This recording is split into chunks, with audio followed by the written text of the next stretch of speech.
Amanda, I'm not sure. Thanks, Amanda. So thanks, welcome all. Thanks again so much for being here at the California Water Data Consortium's Data for Lunch. A recording of today's presentation will be available later this week on our website. And so for those of you who may not be super familiar with the consortium, just a little bit of background. The consortium was founded in 2019 to support the implementation of the Open and Transparent Water Data Act, sometimes better known as AB 1755, with the goal of making data more accessible, more useful, more used to better support decision-making in California. And so as part of our work in this space, we host this Data for Lunch series with the goal of providing a venue to learn about new and innovative water-related data methods and technologies, share about important learning on water data topics, and then, just really to learn more and connect with one another who are working in this space. And so with that in mind, I'm very excited to welcome Dori Bellan, who is an engineering geologist with the State Water Board's Groundwater Ambient Monitoring and Assessment Program, better known as GAMA. And we're actually aware that some of you may be pretty familiar with this program and the tools. So if you have any more advanced questions or kind of more technical in the weeds questions, please feel free to ask those. Dori's indicated she's open to all types of questions. So a little bit about the flow of today before I hand it over to Dori. Dori's going to present for about half an hour or so, and then we'll have time for questions after that. If you have any questions, feel free to put those into the Zoom chat. I'll be collecting those questions for the Q&A at the end of the presentation. But Dori's also flagged that, she'll be walking through some functionalities of the tool. And so if you have any kind of pressing time-sensitive questions or clarifications that you want to ask about, please feel free to raise your hand and we'll try and to accommodate those as well. But also Dori has graciously agreed to stay on Zoom for an informal discussion after our 1 p.m. meeting close for about a half an hour. So any of those of you who may want to stay for an additional question time with Dori, please feel to stay after that 1 p.m. time. Just a bit more info. If you're not already part of our listserv, please subscribe on the consortium's website to receive updates on these presentations and the recordings, as well as events and other news that the consortium's up to. Amanda, I think, is going to put that link in the chat. We've also just announced our November Data for Lunch will be a virtual panel discussion on open data for water resilience in California, and we can share the Eventbrite link to that as well. And then also we're just kind of always looking for suggestions from you all on Data for Lunch topics. So if you have any ideas, please reach out to me and Amanda with those as well. And with that, I'll hand it over to Dori. Dori, thank you so much for being here today. No, thank you, Hannah. Thank you, Amanda and Tara, for having me. I'm always excited to show off the program and talk more about GAMA and what we can provide. So you all should be seeing the starting page of the presentation. As Hannah mentioned, I'm from the State Water Board's GAMA program. I will go through a few slides of the background to kind of go over what GAMA is and why we started. So GAMA started because of some legislation back in 2000 and 2001.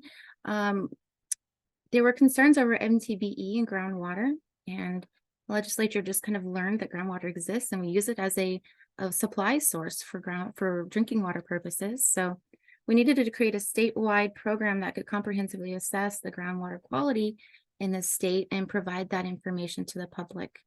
So over the years, the GAMA program has been not only developing a centralized place for all this groundwater information, but also some specific tools that address some of the groundwater issues that we all come across.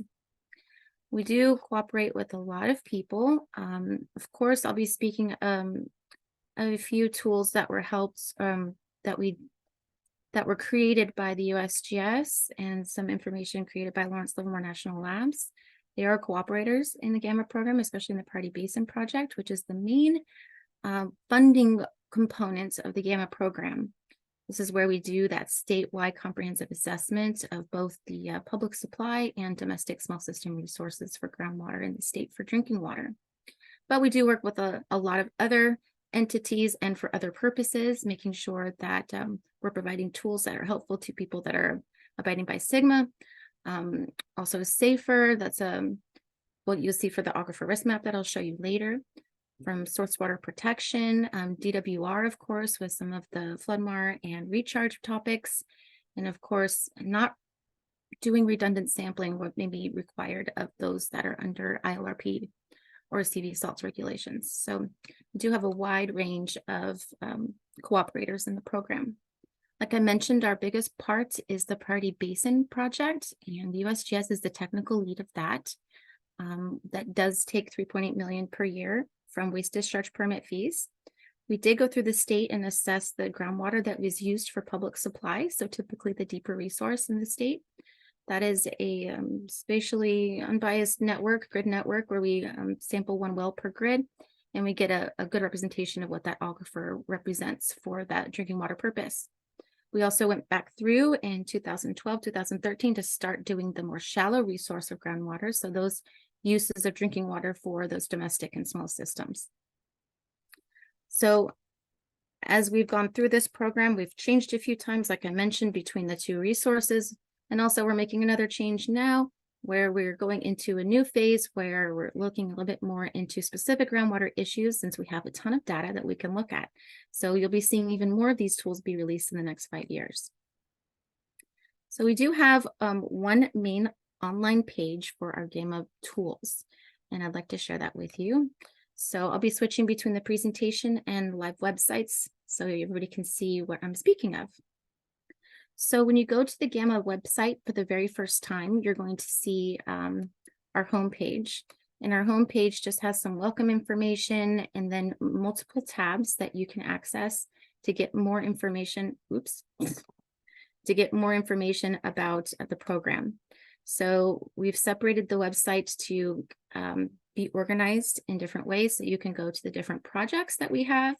Those are projects that I've mentioned with USGS and with Lawrence Livermore with some special projects, and then some of the safer work that we do, and of course, some links to our online tools. So if you click on online tools on our homepage, you will see the very first result is the GAMA groundwater information system. And that's what we're going to start speaking of first today. So with the groundwater information system, this is all about making one of those goals met from our original legislation of making groundwater information available to the public. Now you can access all of these tools, but mainly the groundwater information system, which is where you query all this groundwater quality data from a few different locations. Of course, from the website, which I'm showing you now, and our online tools page. We also have data on the California Open Data Portal, and also from the SGMA Data Viewer. If you go under water quality, you can get a link to our online tools page. So that's available for everybody. In the GAMA GIS, it isn't just water quality data that we are sampling for the GAMA program. And this actually is a very large project in the background where we're taking in a lot of different data sets from different agencies and entities, standardizing it so we can query them all together at the same time. So it's quite the big feat. We've got over 300,000 wells. About half of them we now have well construction details. And what I mean by that is like your well depth, your screen interval for the well, stuff like that. So having that information is very imperative, as you know, when you do this groundwater research. We've now standardized over 300 chemicals in the system. So that means, let's say Lawrence Livermore gives us data and they call nitrate NO3, and Division of Drinking Water gives us nitrate data and they call it nitrate. We need to standardize it all. So that's all called the same.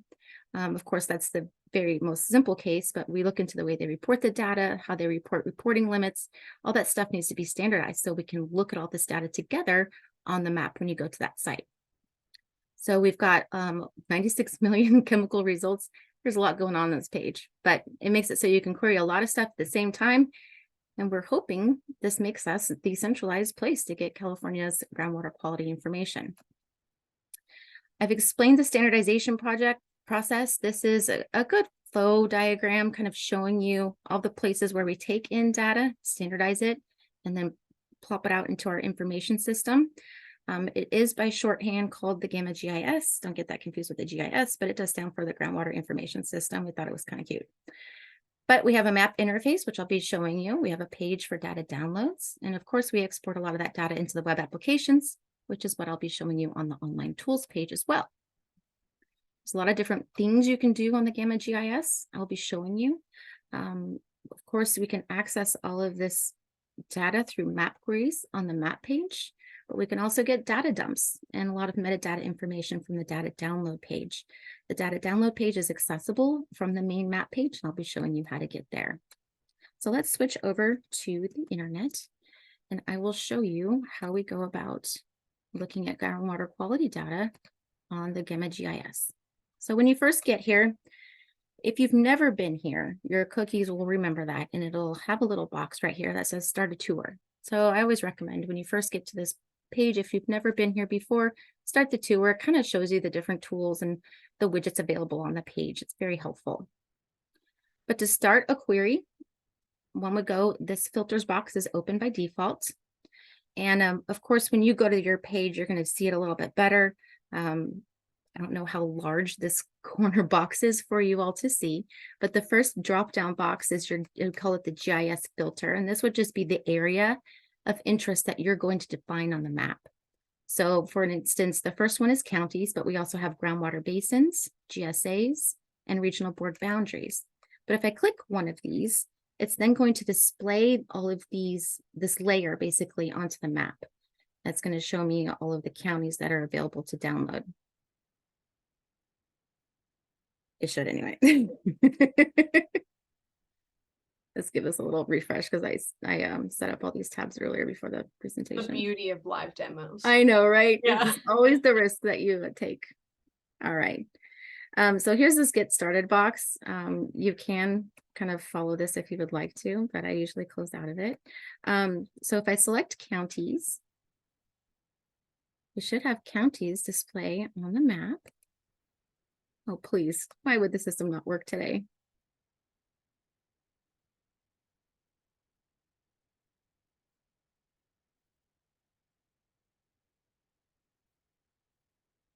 Oh, my GAMA folks, what's going on?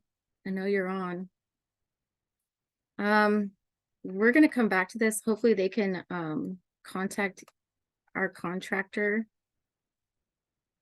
Maybe it's because I have.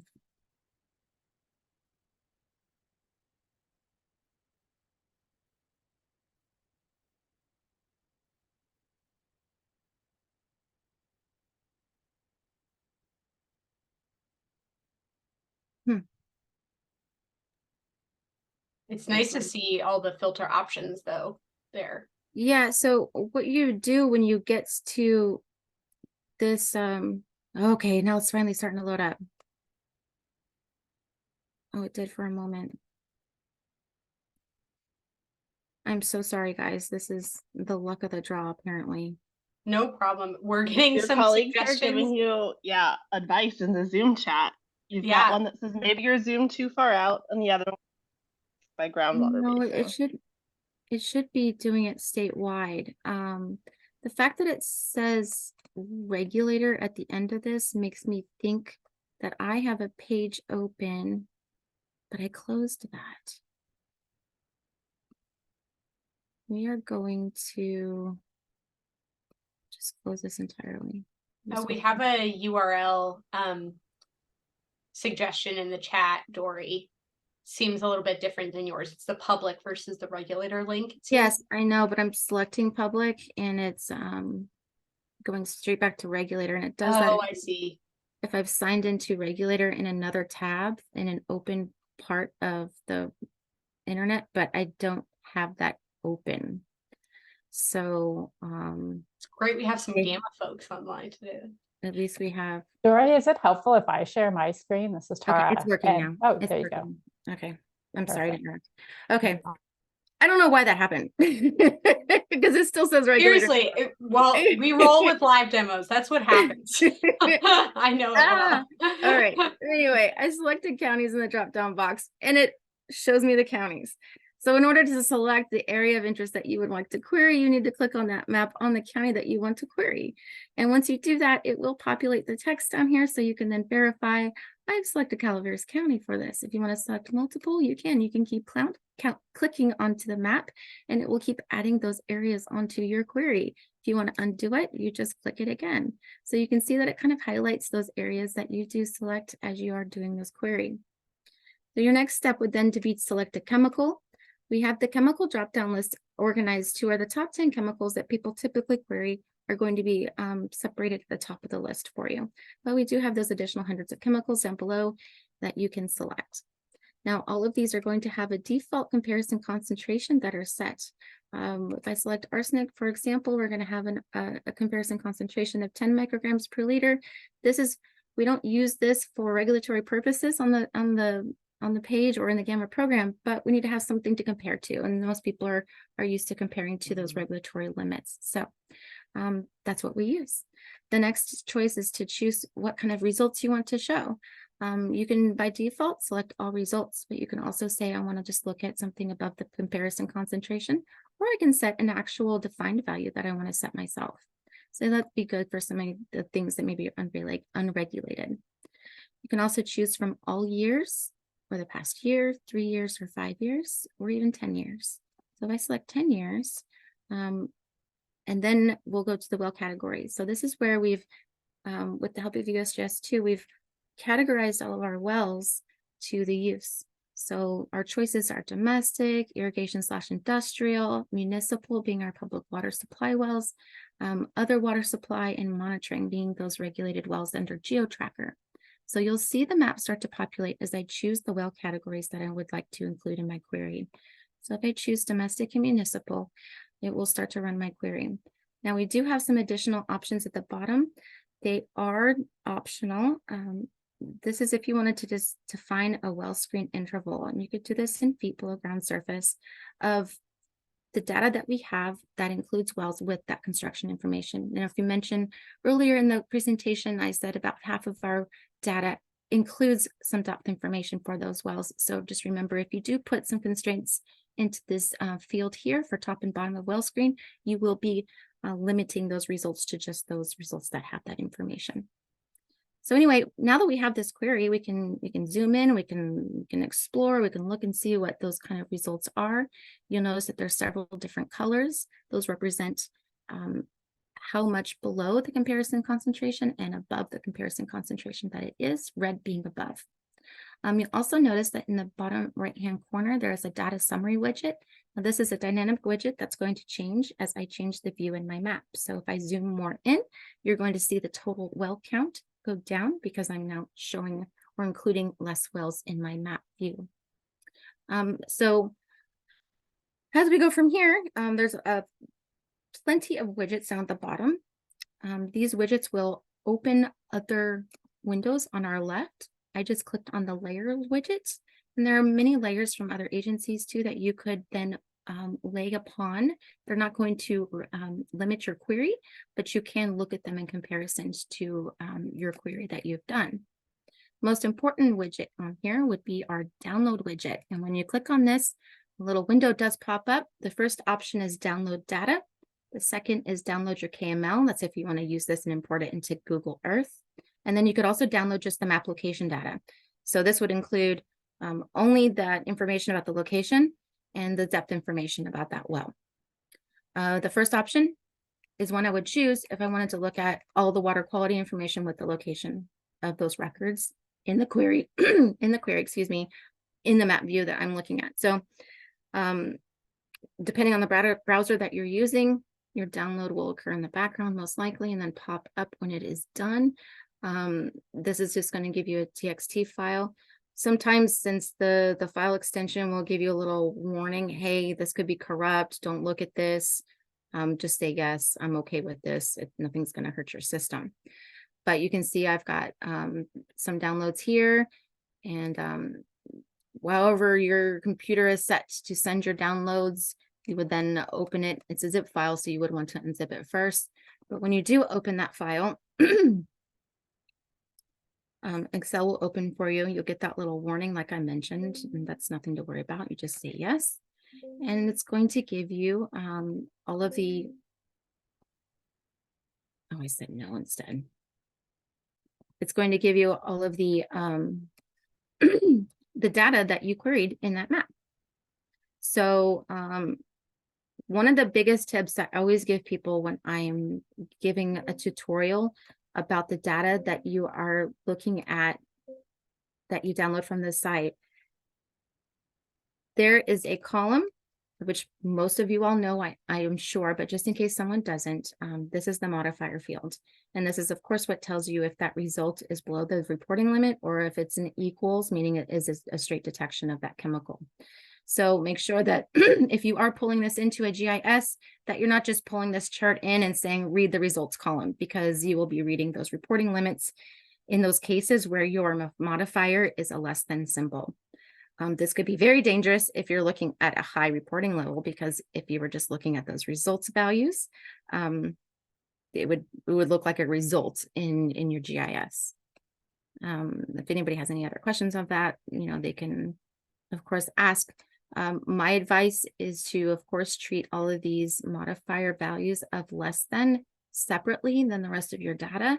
There are different substitution methods or statistical methods you can apply to the sensor data or non-detect data, and treat it separately than the results data, which is the equals the result value. So those are two different things. So just always make sure that you treat those separately. So going back to the system, just want to make sure everybody knows that there also is a link to our tabular data download. That is that last choice in that download widget. And that's going to open our data download page. Our data download page is where you can find a link to the Open Data Portal, like I mentioned earlier, but you can also find some contact information if you have questions about using this site, and then some very important data set information. So make sure that if you need to look up the data dictionary or descriptions about the data that we do use in this system, you would be able to access that information here, as long as how we map this data, standardize it in the background, and a lot of other interesting information like how often we update that data. Dori, can I pause you? We had a question about the Excel spreadsheet, and I wanted to catch you while you were thinking of it. Someone asked, when there's no modifier, should we assume it is equal? Yes. Okay. So we're going through some standardization changes in the background right now, where we're going to be kind of changing the output, providing a little bit more transparency in the standardization process. So that does remind me as well, a lot of these fields start with GM and then underscore. That means that that field has been standardized through our system. If you do ever see a field name that starts with SRC, that means source.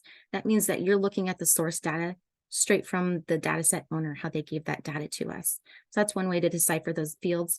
But also, yes, so if you don't see an actual modifier in that field, that is an equal sign. Yeah, so it would have to include the less than sign to be an actual non-detect or censored piece of data. Good question. On this data download page, you will find data downloads for the entire state or for the entire county. So if you click on county specific downloads, you'll see a list of the counties. And then after that, you'll see little links for all the different data sets that we do import. So you could just look at, I just want to look at DDW data for Alameda County. So you would be able to do that.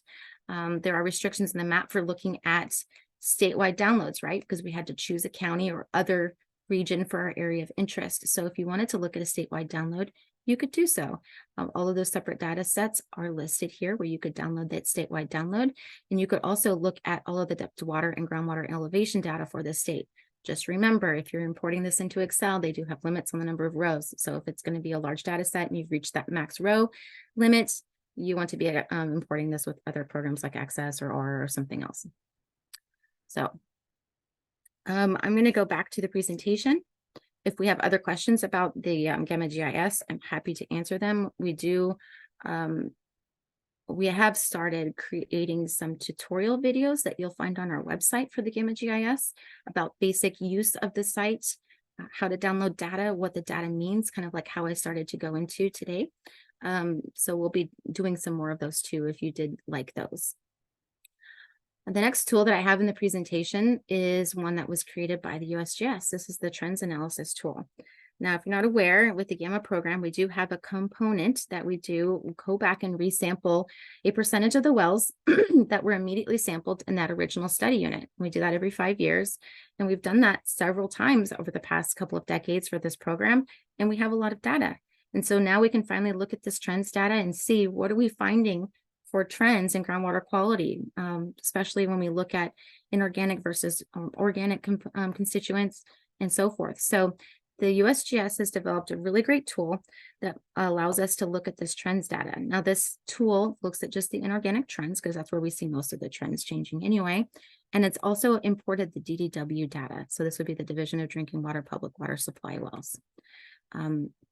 What they have done is they've looked at 38 different inorganic constituents from the project, as well as the DDW data.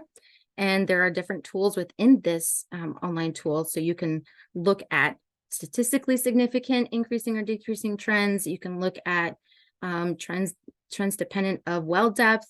There's a lot of great tools. I will switch over to that super quick. I have that open already for us. So it is already loaded. And this is the trends tool. So the USGS created this as part of the work that we do with the GAMA program. There are different ways that you can interact with the data that they've brought in. You can look at the sites, the locations, you can look at the concentrations, or you can look straight at the trends. There are different ways that you can look at this data.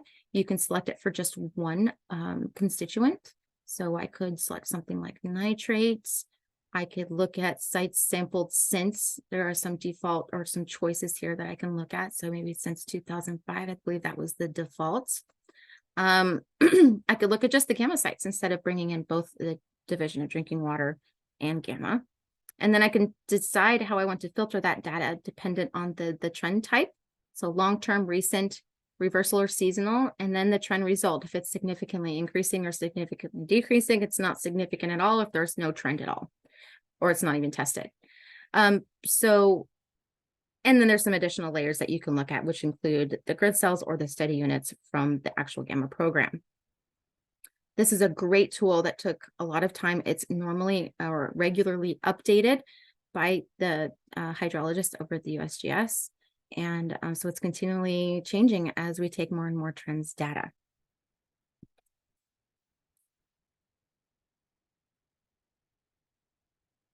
This would be the next selection as you're looking at the online tools webpage at the GAMA website. The USGS has also created a very cool tool. This just came out very recently. This is the Central Valley Aquifer Age Dating Tool. There we go. I need to wake up the screen a little bit. This is looking at as we pump more and more in the Central Valley, we're accessing and changing the depth of the modern versus the older pre-modern water. So as that level changes in the Central Valley, of course, we want to know that, especially as a resource manager. So this website or this application lets us look at how that depth changes with time and what portion of that water that we're accessing is old or more modern. This is looking at the tritium data that we do normally collect in all of the study units throughout the state. And so we can look at the tritium containing groundwater, which would mean, hey, this was recharged since the last time we introduced all this tritium into the atmosphere in the 60s from nuclear testing. So this is what we're using as a tracer to look and see the time since the recharge of that water. And we can then look at it through different outputs on our map. So if you do want to look at this presentation file, we will provide that to you. And I have provided links to all the tools within the presentation, so you're able to see that. But if we hop right over back into that tool, you'll be able to see how we interact with this data. So first choices, we can turn on and off some of these layers, and we can look at groundwater ages if we'd like. So we can look at the fraction of modern versus the mean age.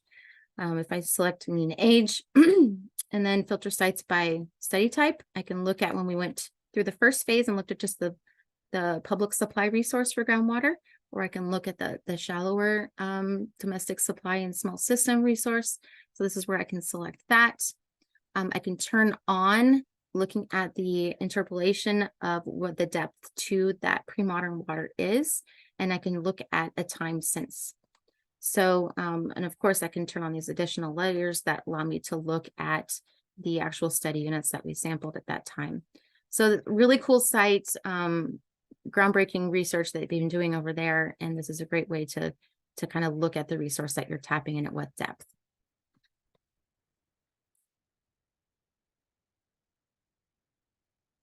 So going back to the presentation, I mentioned that we've worked with the SAFER program, and the extent of that is for domestic and small system use. A DDW is responsible for looking at public supply use, and the GAMA program has looked at everything else, the domestic and small system. So every year, annually on the 1st of January, the new annual aquifer risk map does get released onto our website, as well as the SAFER websites, of course. This happened back a few years when we first started the needs assessment. Methodology was created, we get input, but every year it goes through this, another change with more input, anything else that needs to be included into the final map that we do produce for the aquifer risk map. In order to, since this is an analysis of domestic and small system depths, we want to make sure we are including as much data as possible. So a depth filter is applied, so we can use data from public supply wells and other wells that are accessing within a certain value depth range that we know domestic and small systems are. So we can include that data as well, since they're all accessing the same depth of water. We use different ways to average this data across different spatial, different spaces, like groundwater units, which are basically groundwater basins with the upland portions defined, so the whole state can be covered. And then using a ranking system, we can then look at how to characterize the risk to contamination for domestic and small systems. So if we were to hop over to that application, this would be the next tool that's available on the GAMA Online Tools webpage. You need to say that you understand it in order to move on, but that splash screen also indicates some important information on how to use the tool. When you first get here, there will be a little pop-up, and this is our data download widget. This allows you to get straight access to our portal, our Esri portal in the background that serves all of this data, as well as all the other data that the Water Board created applications on the online tools page gets its data from. So if you're familiar with REST endpoints, servers in the background for Esri and portals and stuff like that, that is accessible to you. So a lot of those URLs are available here. Just to give you an example, this will give you a straight link to that REST endpoint location. Of course, this URL would be the URL that you would insert into your GIS when you say I want to include or import data from an actual website. So this is how you would access that data. Of course, the portal pages are available here. The portal pages are great because they include the metadata, the description of the layer that's in the map. So this is always accessible through any of the web applications that you see on our page, but you're able to then look and see, okay, what does this mean? What is this layer? What layers are included in this big service? What is the URL to connecting directly to that service? And how can I download this data? So that's a great use. I want to make sure everybody knows that that is available to you. And of course, there's some tabular data that you can download here, as well as the GitHub script that you can access and download. But of course, there's many layers that you can access in order to look at the ways that this year's aquifer risk map was analyzed and what those results look like. So these are all based on the public land survey system sections, and we're looking at water quality risk based upon all contaminants within MCL to that shallower resource. So this is a great tool to kind of look through the results of the aquifer risk map. Going back to our presentation, we would then look at another online tool. It is the Source Water Protection Data Hub. It's also called the Source Water Protection Web Application. Now, the purpose of this guy is to centralize the groundwater and the surface water data into one location. Because with source water protection, we want to look at any possible contaminating activities that could be around a well or any other source that could be affecting the quality of that water. So with the GAMA program getting a little bit more involved with source water protection at the water boards, ever since DDW came over from the Department of Public Health in, what was that, 2014? We've been more involved with source water protection.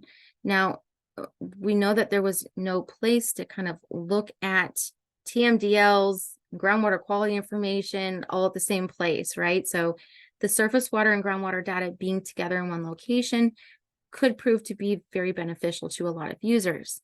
Now, we do have some work to be done on this web application. We are currently waiting for DDW to create their replacement for TurboSwap. Now, TurboSwap was a software that agencies that were newly permitting a water well would use to define what those potentially contaminating activities are.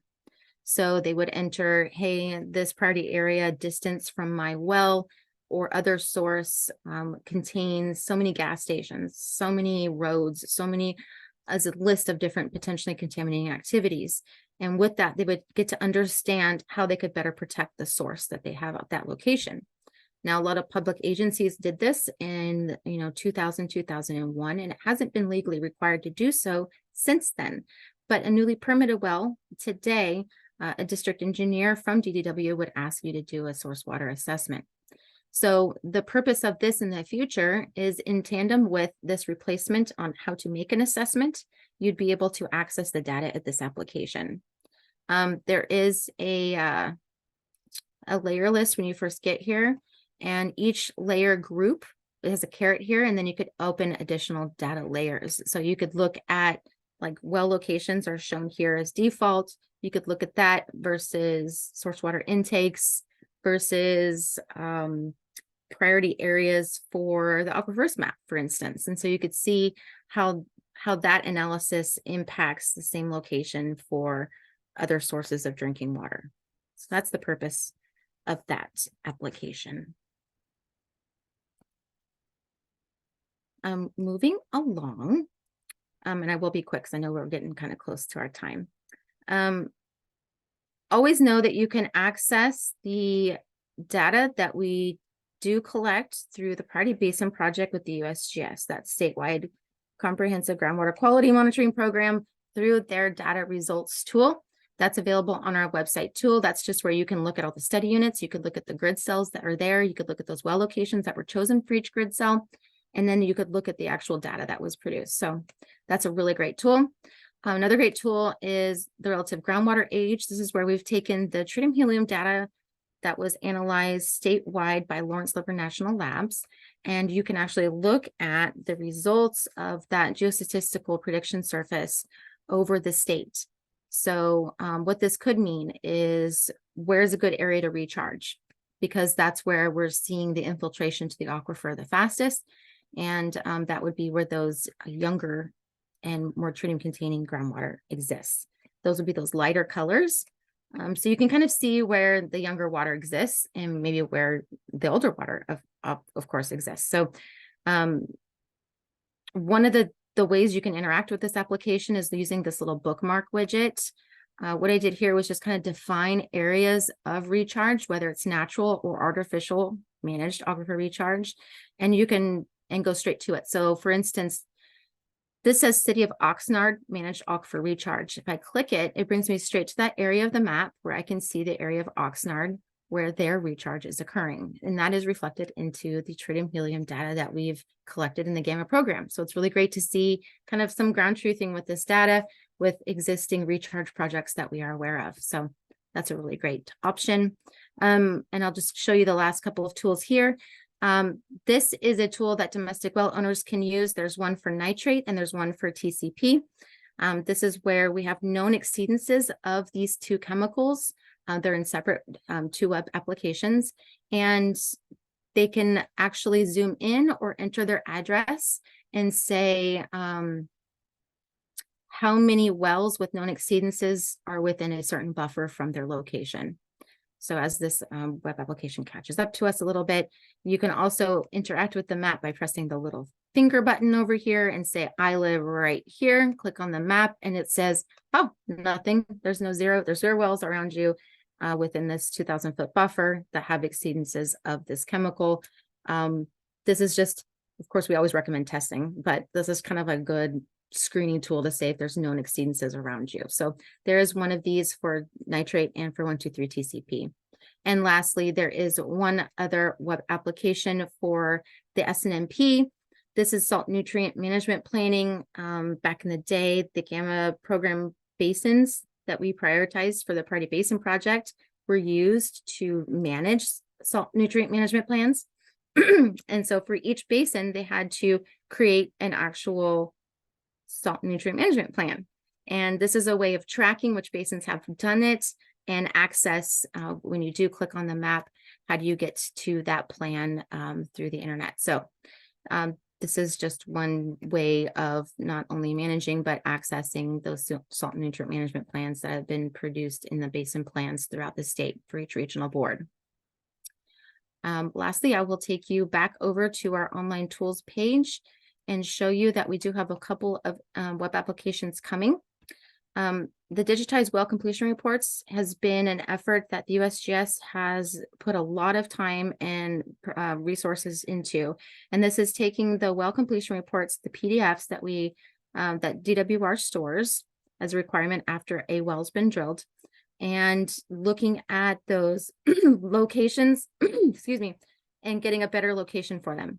So as you know, if you've looked at a well completion report, sometimes there's a little map drawn from the driller, sometimes there is an address, sometimes there isn't either, and we need to use the clues from that well completion report to get a better location for it. So we do have this for all the areas that we have done the shallow aquifer study unit sampling. We've done it by county through the state, and it's on us at the water board to get this created. So you're going to see that very soon. We have a lot of counties done across the state, I would say most of them, and it's a great resource. So, and of course, we're sharing this data with DWR so they can improve the Oscar data set as well. So this was my big overview of everything that is on the GAMA Online Tools webpage. I know it was a lot of information. It was kind of quick, but I wanted to make sure I kind of showed you all how the different applications do work. I do believe my email is, yes, my email is at the top of the page. If you have suggestions of additional applications that you would like to see us create, or if you have questions about any of the usability or the utility of any of these applications, please don't, hesitate to reach out to me. I want to hear your feedback. I want to make these usable to everyone, including everyone that has requirements under different programs, including Sigma, ILRP, or just, people that are a research student at a university. I want to make sure that these are accessible and make sense for the use that you have. So. Awesome. Thank you so much, Dori. This was so wonderful. And I know there was a few people who added some questions into the chat, so I've collected those. But as we're going through those initial questions, if anyone else has any other thoughts, comments, or questions for Dori as we move along in the Q&A, please feel free to type those into chat, and me and Amanda will make sure to flag them. The first one we had, Dori, was, does GAMA data come from the same wells that DWR uses to monitor groundwater levels, or basically the origins of the data? Can you talk about that? Sure. So, of course, there's different data sets. DWR is one of the sources of our water quality information and for our depth to water information. They are two separate data sets. You can kind of see that if you go kind of rummage around the DWR website. Some wells can be sampled for both water level and for water quality. It depends on the CASGEM program, if it's a volunteer under that program, or if it's been sampled under other programs. But yes, both of them are included. That's awesome. Yeah, and kind of a follow-up to that, we have someone who mentions that they're new to working with water quality data, and so is kind of trying to identify potentially the differences in roles between each agency in terms of collection. So DPR, DWR, DDW, are the agencies different? Are they responsible for monitoring different chemicals, different elements of water quality, or how is that work kind of divided up by agency? Sure. I can go over them really quickly. There is also the data set. There is a data set description. Yeah, data set descriptions kind of goes over each of the data sets. But it's important you would kind of, so for example, this says DDW is the Division of Drinking Water, and this is sourced from all of the active and inactive public water supply wells or water systems. Of course, they have different thresholds of what constitutes a public water system, with so many more than 15 or 25 people per day, or the number of connections that you have. So this kind of goes into not only what that data includes, but also where you would access that data on the internet. So this is a great resource for understanding all of the different data sets that we do include. DPR would be those volunteers where DPR does contact a domestic well owner and says, we're aware of some pesticide contamination that may be in your area. Can you volunteer your well for us to sample? So that's what those are. They're mainly domestic wells from DPR. DDW being those public supply wells. And then there's parts of the GAMA program where we have different projects, whether it's the domestic well project that we used to sample county by county back in the day. Now USGS under the Priority Basin project, and that's where you would see GAMA, USGS GAMA. Here we go, the first one on the second page. This is the Priority Basin project. Now we're doing those shallow domestic and small systems sampling. So we're not doing the separate domestic well study that we used to do at the State Water Board. But you will see all of these data sets described in that link. That's awesome. Can I ask you to copy that link into chat, Dori? Of course. Thank you so much. Mm-hmm. Reference. The next question is about kind of the features of a downloaded data set from GAMA. And someone is asking about, they noticed that last year when they downloaded a data set from GAMA, it included identified well's facility name in addition to the well ID number and potentially the state assigned ID number. Is that still part of the download package when you download a data set now? It seems like they noticed that it might not be there, but if so, could you flag where it might be? Sure. If you were to select sampling or querying the regulated wells that would be under GeoTracker, you would see those fields come out in your data dump. So if we were, I'm losing my spot, we were over here, weren't we? Yeah.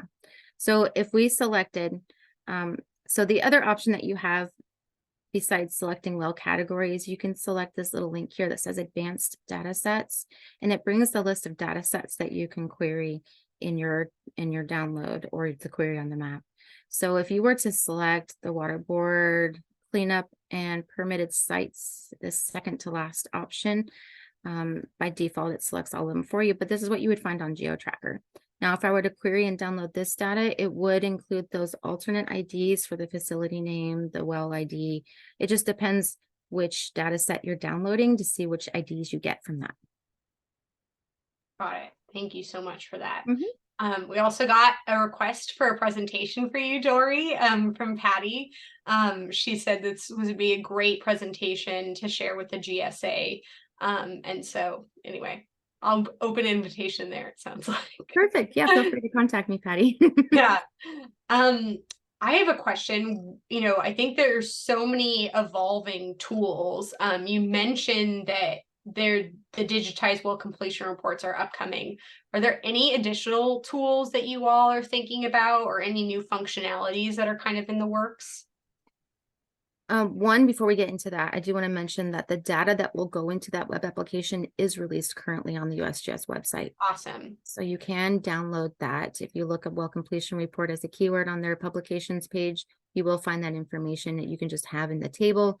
And if you're waiting for the web application, that would be something where you can just kind of skip and just have the data right now.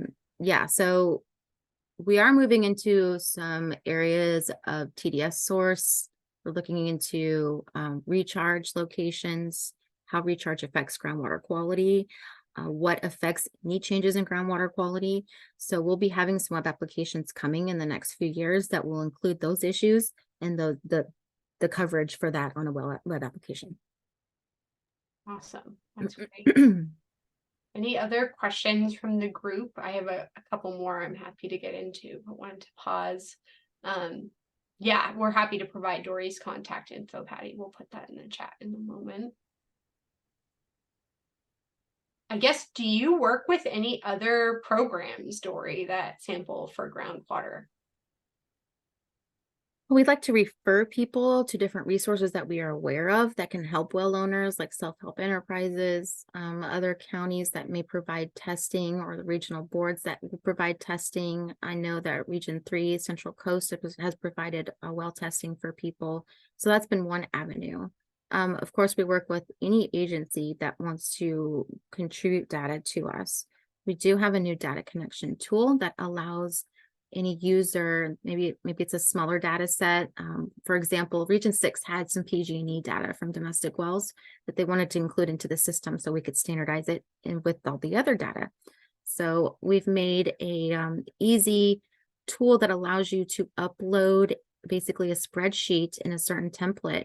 And so you can bring in some data that you're aware of, whether you've digitized it from existing lab reports or it's already available for you electronically, and bring it into our system. So we're available to help with that as well.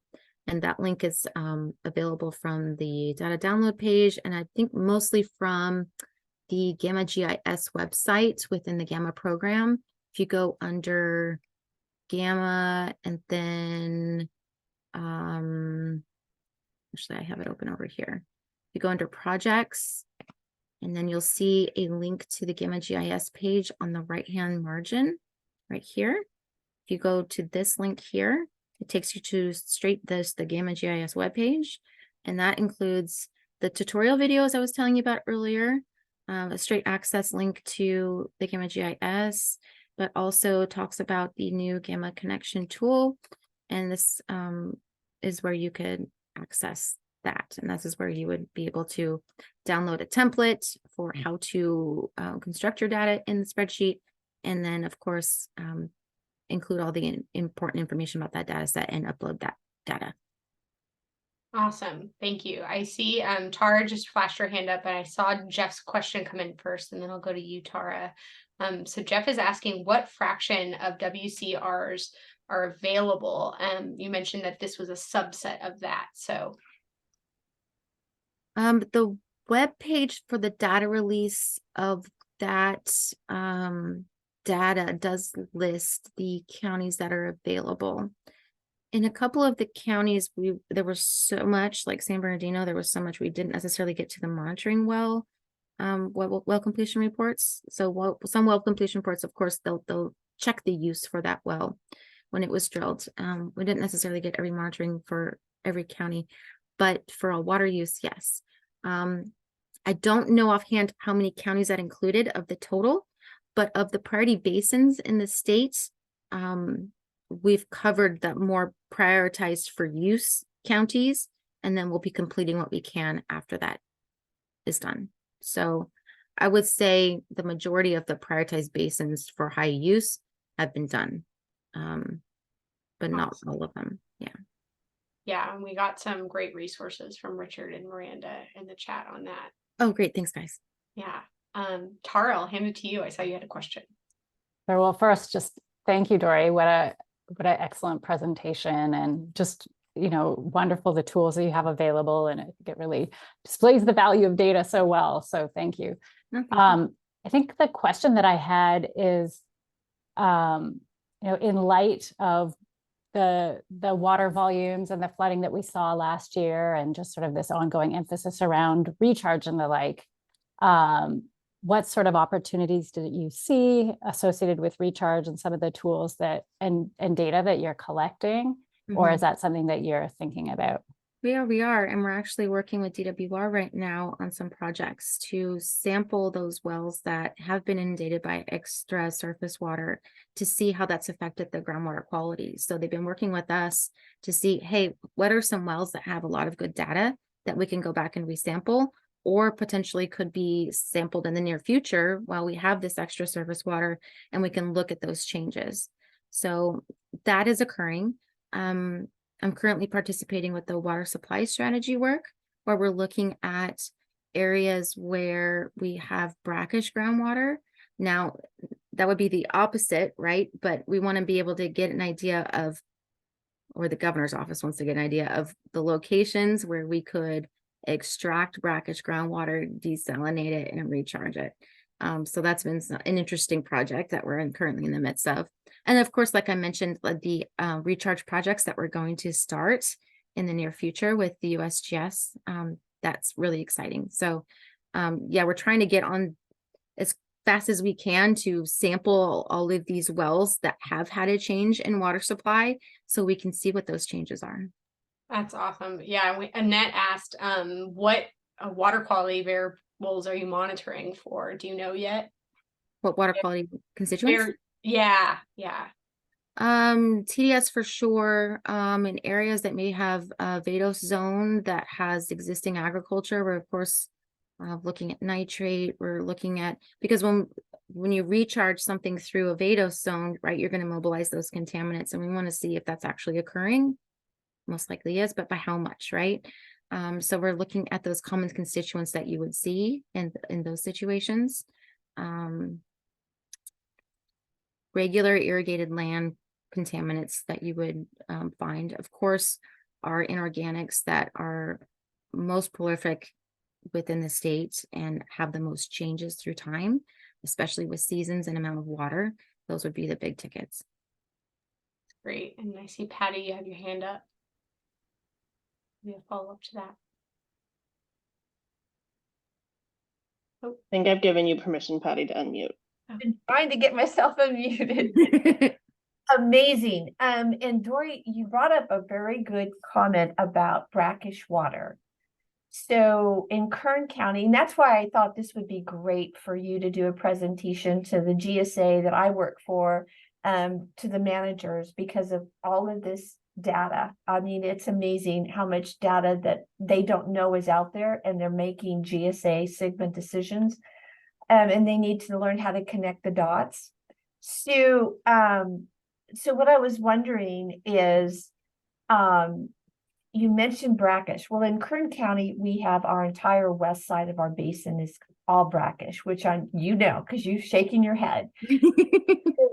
How can we help that process? Because that is, I mean, we're dealing with that on a sigma basis. And so what I'm wondering if maybe, and that's why I'm hoping you can give me your contact, because I really would like to see how we can help as well as you help us. Does that make sense? A win-win. Of course. And I would love your help. Yeah, so I started looking at just the Central Valley. I've been looking at TDS concentrations at different depths, and I've been looking at the AAM data that's been collected from DWR, the resistance data that's been collected. And they're all showing exactly the same thing that you're telling me. The western side of the basin is brackish or even more saline, especially with the oil and gas activities that are there at depths. Yes. So knowing your knowledge locally of the basins can only help me.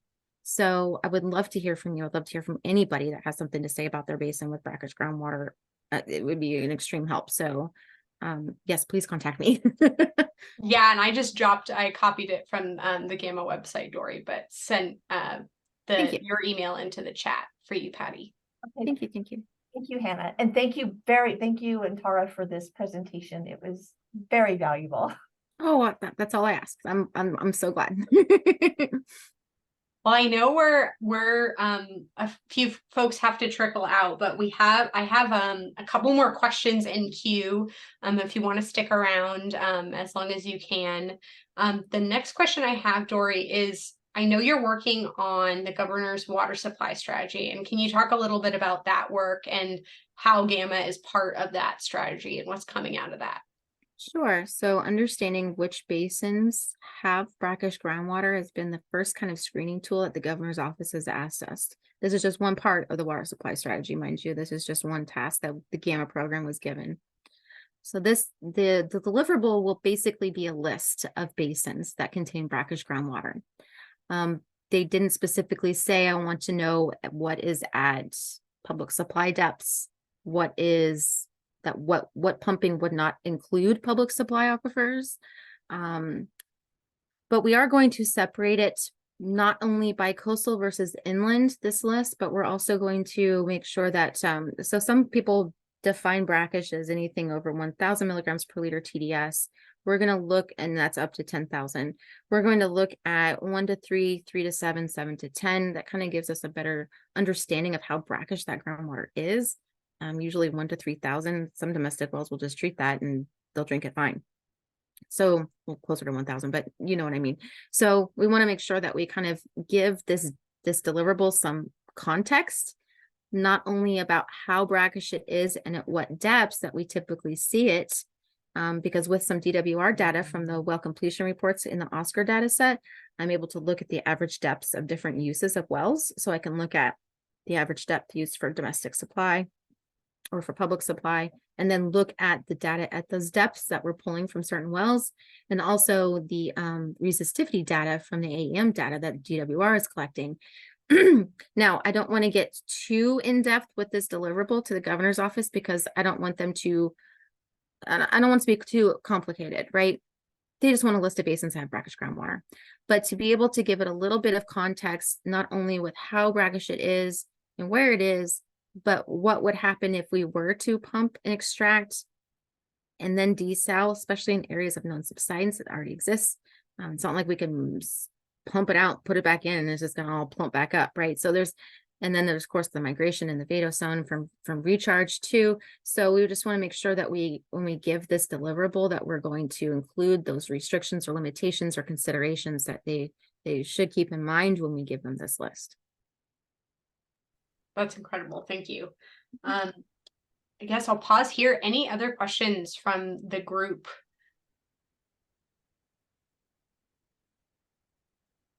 I have one final one, Dori. Mm-hmm. And it's, how do people stay tuned with all the great tools that you're coming out? How do they get involved? Good question. Yeah. Thank you.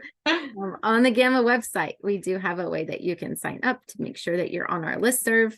On every part of our website, you can see this contact bubble for contacting us, gamma@waterboards.ca.gov. But this little subscribe link right here is just to get onto the GAMA email list. So all you do is go to that water boards page and make sure GAMA is checked, put in your email address. Don't forget to verify though, because if you don't respond to their little email, you're not on the list yet. So just make sure that you respond to that verification email after you have signed up. And yeah, as we release new tools, I'll send out an email to that listserv, as well as anything else that gets released from the program, whether it's from a USGS deliverable, Lawrence Livermore deliverable, CSU, UC Davis, the work that we're doing with them, or, you know, just lonely old State Water Board employees that have released a tool. We'll make sure to reach out with you. That's awesome. Well, great. Any final questions from the group? Well, thank you so much, Dori. This was stupendous. And I'm so glad that Patty's already solicited you for another presentation. Yeah, and I think if you're interested in our next data for lunch, Amanda has posted the link to that in the chat.